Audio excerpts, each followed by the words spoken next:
Welcome back to the 2021 PGA Championship at the Ocean Course at Kio Island Golf Resort, ladies and gentlemen. U.S. Ryder Cup captain Steve Stricker is joining us now. Steve, you're playing very well on both the PGA Tour Champions and PGA Tour. Can you talk a little bit about your state of the game today and how it fits the Ocean Course, where you finished, by the way, tie 7 in 2012? Yeah, thanks, Julius. The state of my game is okay. But I played the back 9 yesterday, and the back 9 is I hit a lot of woods, took a lot of head covers off my woods to hit them. But it's a tough place. You know, the wind, the conditions add to that, and it's a beautiful place. It's in great shape, but I hope they move some of the tees up. Very good. Let's turn a second to the Ryder Cup for a moment before we go to some Q&As. You've made a decision on the format, order of play for September's event. Is that correct? Yes, we have. It's we're staying status quo with the, I always say alternate shot. I guess that's called foursomes in the morning, both Friday and Saturday, and then 4-ball in the afternoon. Very good. All right, Captain, thank you very much. Let's Thank you. go ahead and go to Q&A to see if we have anybody at the Ocean Course that has any questions. Yes, Gary on mic number 3. Steve, Rob O'Loughlin's dream comes true this week after tilting at Windmills for 20 years on the distance measuring. How do you feel about that this week being used in competition? Yeah, I think it's a step in the right direction for sure. I don't know if I'm there totally for myself. It's just to trust the yardage device. I mean, sometimes there's not a backdrop behind you, or it may pick up a tree or something behind you. So, Nikki, who's on my bag this week, we've been testing it out, and obviously the rangefinders are all spot on for the most part. But I'm still going to probably, pace it off on a near sprinkler head and just coordinate with her that we're getting the same number. But yeah, I think it's exciting for golf and actually for just the casual fan to see us using the lasers just like they normally do when they go out and play. Got a question from Doug on mic number... Let Steve go. I'm still trying to figure out what I'm going to say. Go ahead. Okay, let's go. Shocker. Preparations for the Ryder Cup, where does it stand right now, 4.5, 5 months out?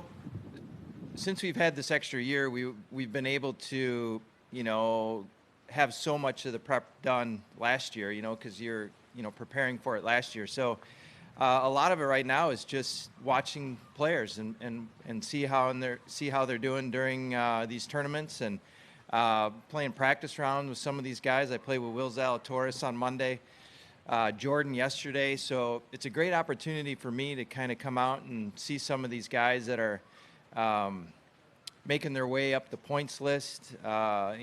Played with Colin Morikawa earlier in the year. Some of these guys I don't even know really, or have met. I've never met Will before. So I'm taking this opportunity, this extra time to kind of get to know these guys. A lot of the prep is done. And then it's just about watching these players and watching the point list and seeing how they're doing, how they're playing. Got a question from Bob on mic 4, please. Hey, Steve. How much do you want to have Tiger part of your group at the Ryder Cup, obviously, as a vice captain or what have you, and have you reached out to him about this? I've talked to him. I don't know if we're there yet to commit to him being there. He's still got a lot going on, and his spirits are great though as of late, and we're on a Zoom call with him just this last week, and he seems like he's in a better place. He's, like I said, though, he's still got some ways to go. But yeah, I'd love to have him there. Who wouldn't, right? The guys really respect him, and he did a great job, obviously as a captain. But he was an assistant captain of mine in 17 and of the President's Cup, and he was unbelievable. I mean, he would do anything for you, and he's totally vested in the situation and the process, and almost to the point of he's on it so early and so much that you're like, dude, we still got months to go yet. But he's really good at being there and being an assistant, and I'd love to have him be there if it's at all possible. whether he is or not, it sounds like already that you can lean on him leading up to that week for, sure. advice or For counsel. sure. And to that point, I was just saying that that's the type of guy he is, and he's already said that to me. He's like, lean on me as much as you want. I don't know if I can be there or not, but, I'm here for you all the way up to the Ryder Cup. So that shows you his level of commitment to me, to the team, and his desire to be there if he can be. Thank Yep. you. Mr. Ferguson on number 9. That wasn't the question I was struggling with, but what was the purpose of the Zoom call? It's none of your business. If it were, what would it be? It's it's just it's all little stuff at this point. Really, it is. Just I don't even remember what it was about. Actually, it wasn't even about the Ryder Cup. It was actually about something else, to tell you the truth. To be quite honest, it was. About it. Yeah. When you, for years, when you go to either the Masters or any of the majors, you probably had a mental image in your head of what you were expecting for the week. What would that have been for the PGA Championship? Here? Yeah. Well, I've been here before, so I kind of had that. Okay. Yeah. Mental image. So, what's your question? So what were you expecting when you go to a PGA Championship? Not so much the course, but just what kind of test you're expecting and things like that. Oh, okay. And what do you expect generally out of a PGA, and is it different, your way of thinking this week? The PGA Championship in my mind has probably always been the fairest championship, and probably the strongest field of all the major championships. I think we have 99 of the top 100 here in the world. So that's, pretty tough to beat, right? So those two things always stick out in my mind. It's probably the toughest to win because it's so strong, and it's always been set up very fairly. Difficult but fairly. Difficult but fair. So that's what comes to my mind. And then, obviously thinking of the ocean course here, knowing what I experienced back in 2012, I knew the conditions are going to play a pretty big role. It usually gets windy here. That finishing stretch is very difficult. So you got to, it's a scrambling game here too, if I remember right, because you're going to miss some greens because of the conditions. But those are the things that come to mind. Mr. Murray on number 8. Hi, Steve. Hey there. Just going back to Bob's point, early in Tiger's career, there was a theory that the Ryder Cup didn't suit him, that he struggled in that environment. The way you speak now, he's immersed in it, he's very helpful to you. Was the earlier perception unfair, or do you think something changed? I think the earlier perception is a bit unfair. Although he's a difficult guy to pair with, I think, and I can say that because I was his partner. And we had a great partnership, but he's the best player in the world, and his partner has to be, I don't know what the word is. It's just you have to be okay with playing with the best player in the game, and there's that expectation put on his partner, and he doesn't put that on the partner. He was always a great partner to me, and I enjoyed those, but I think it's just that, hey, I'm Tiger's partner kind of mentality. So I think that's difficult for the guy. So that's always a tough deal. Jim Furyk, I know, was a partner of his, and but I think that's a bit unfair. He's always been this way in the teams I've been around. Very into the whole team and the process, and I think it's been unfair. And but as assistant captain, it's almost like he's taking it up a notch. He can worry about the whole team, where when he's a player, he's just thinking about getting his own game ready, so he can get those blinders on a little bit. But as an assistant captain, he is all in with everybody, and the players love it. They love being around him, and he adds a tremendous amount when he is there. Mike, number 7. Steve, in 1979, the Ryder Cup expanded, as you know, to let players from the European continent play. To be more inclusive, what would you think of eventually allowing players from Africa, Asia, South America, the rest of the world in? To the Ryder Cup? Yeah. I think we have that competition already as in the President's Cup. And I think, this is a special event that's is in the history has proven that, and I think, 2 separate events is what we have, and it's kind of, in my opinion, the way it should be. Mr. Hoggard on mic number 10, please.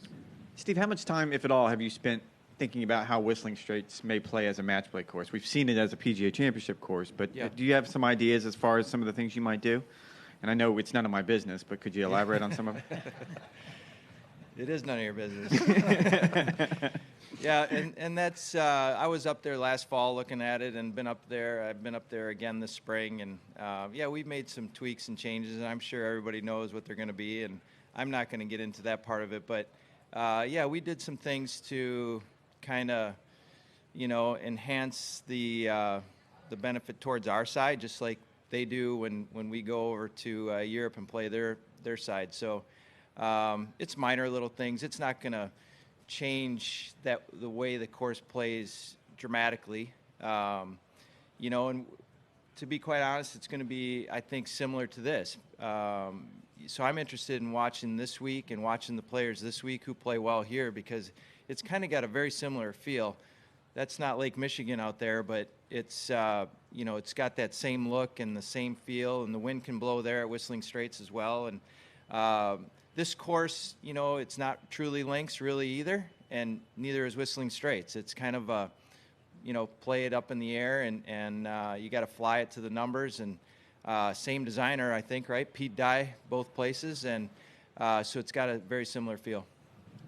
Got Jeff on number 9. Steve, Hey, we Jeff. had Colin Morikawa in this morning. He was talking about he's 180 something in strokes gained putting. As someone who's known as a great putter, do you feel you can make yourself a great putter, or do you feel like some great putters have something innate that allows them to excel? Yeah, I think you can make yourself a great putter. And obviously he putts great at times. He's won some big tournaments, and to do that, you have to putt well.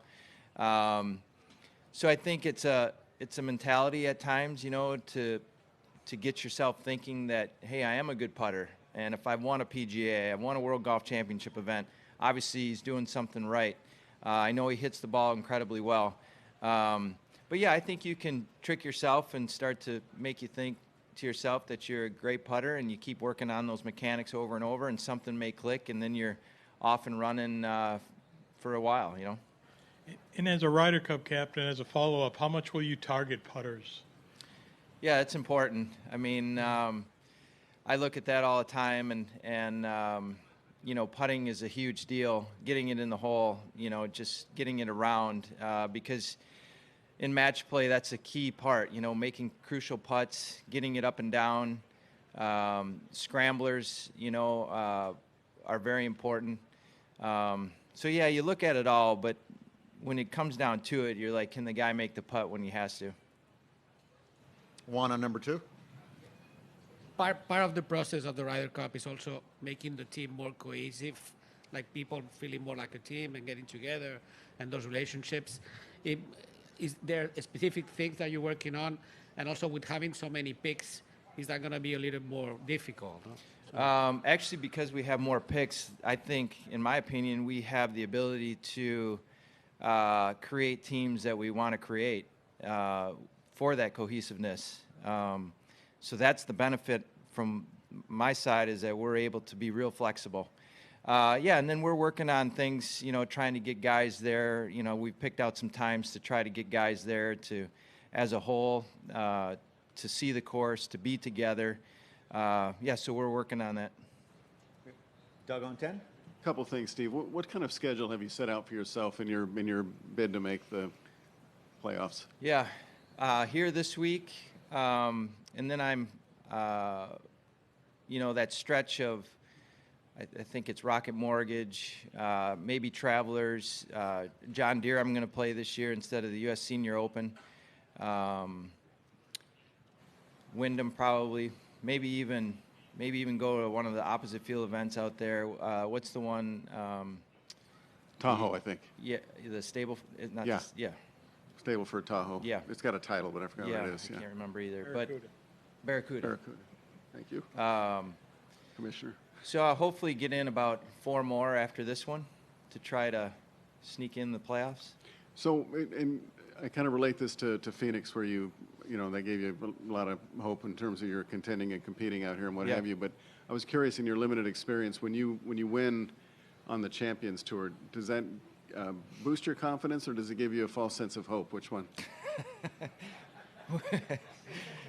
I actually had Phil in mind when I was thinking of that, by the way. Did you? Yeah, I just wonder. I mean, yeah, it's a good question, because it's totally two different deals, right? I mean, shorter courses like where I won at Chubb, I barely pull. I think I hit driver once or twice, and a lot of short irons kind of plays right up to my strengths. And then I come to a place like this, and it's I hit a 3-wood in on 17 yesterday, so that doesn't give. I mean, it's a hard hole, right? And 18, I thought I hit a good drive, and I couldn't reach the green in 2.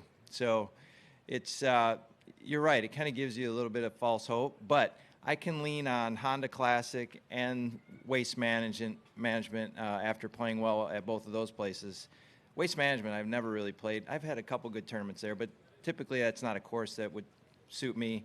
Honda does for some reason. I've played well there in the past, so I can look back and lean on those to give me some confidence moving forward. Thank you, Captain. We're going to zoom out quickly, if you don't mind. Mark, you're up for Mr. Stricker. Hey, Steve. Just curious, as you wander around the range or play practice rounds, do you kind of catch your mind wandering and looking at players that, you have a feeling will be on the team or are on your list to be on the team? And how much does that take away from your preparation sometimes? Oh, yeah. I'm looking at these guys all the time. And if I say hi to a lot of people, but I'm focusing a lot on the guys that are in the top 25 or top 10 or 15 or whatever. If I see somebody, I'll stop and say hi. And it detracts from what I got going a little bit, but I think I'm still able to compartmentalize and get into my own little space and work on my game to figure out what I need to do well here this week to compete. But so I'm kind of juggling and doing both. Thank you, Mark. We're going to zoom out to Cameron Morfitt right now. Cameron, go ahead. Hey, Steve. Just was curious. A year ago, you wouldn't have been playing a practice round with Will Zalatoris, but things have changed pretty quickly. Wondering how many holes you guys played together and what were your impressions of his game? We played 9 holes together. Phil was my partner. Zach Johnson was Will's partner. And let me just say, Phil did a lot of talking. So when Phil does a lot of talking, that means that usually he's playing well. And him and I beat up on Zach and Will a little bit. So that was good. And it was good just to be out with all 3 of those guys, really. And his game is strong. He hits it a long ways. He's got a great imagination. I was talking to his coach a little bit, and so it's a guy. If he continues to play well, would be a great fit for Whistling Straits. Thanks, Cameron. Gary, go ahead on mic number 3. I'm assuming that you requested the pairing, and why Billy and why in particular those 2 guys, Billy and Daniel? Oh, no, you didn't request that. You mean the pairing, first round pairing? No, I didn't request it. I just left it up to Julius to put me in wherever he wanted to put me. A follow-up, though, on your U.S. Senior Open. As a defending champion, how much did you wrestle with that decision, play John Deere? Yeah, it was a big decision. But I'm excited to go back to John Deere. I think it's their 75th anniversary, I think, coming up. It's a milestone for the John Deere. 50 or 75, I can't remember, but it's a special place for me, and they've always treated me so well. They ask each and every year if I'm going to come back and play, even when I'm in my 50s. So they want me to come back and play, which is always nice. And so it's a tournament I can hop in my car and drive down the road and play a tournament in a course that means a lot to me. Marty on mic number 11. Hey, Steve. Hi. The Ryder Cup captaincy obviously is a hell of a responsibility. How do you describe what that responsibility and the honor of having it is for you? Yeah, it's a big responsibility, but I've grasped it with a gratitude and a humbleness. I'm excited to do it. It's in my home state of Wisconsin. The Ryder Cup has meant a lot to me over the years. I've been on one of the winning teams in 2008, which was a thrill. A couple of the other ones we could have won, kind of thing. It's an unbelievable week, and to be part of it, no matter how you're part of it, is a special week. And I'm just so lucky to be able to be the captain, especially in Wisconsin. So I owe a lot to the PGA for giving me that opportunity, and my peers for thinking of me to be the captain. And I'm excited. I wish we would have played it already, but I'm still looking forward to September and that opportunity to win the cup and bring it back home. So I guess the biggest word I can use, the best word, is I'm just humbled by it and thankful to be able to do it. Captain Steve Stricker, ladies and gentlemen, thank you very much. Thank you. Thank you.